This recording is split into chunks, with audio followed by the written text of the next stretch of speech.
Dans cette vidéo, on vous montre comment remplacer les piles d'un détecteur de bris de verre de la gamme Pro Série de Honeywell First Alert.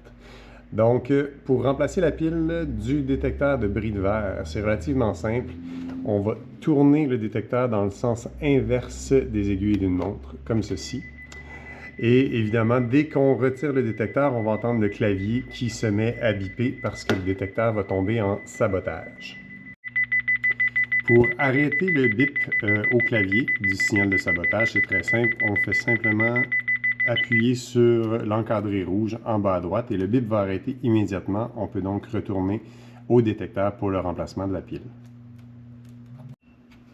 Comme la majeure partie des détecteurs de la gamme Pro Série, la pile utilisée est une pile de type CR123A qu'on va simplement pouvoir remplacer et remettre le détecteur en place. Vous remarquerez que sur le détecteur, il y a un petit point.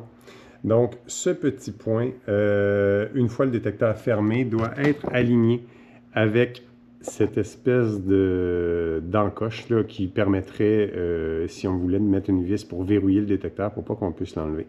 Donc, quand on va venir le remettre en place, le petit point doit être aligné avec la flèche que vous voyez ici, avec les cadenas verrouillés, déverrouillés de chaque côté. Donc, on aligne le point, on met le détecteur bien à plat sur son socle et on va le tourner dans le sens des aiguilles d'une montre jusqu'à temps qu'il soit verrouillé en place.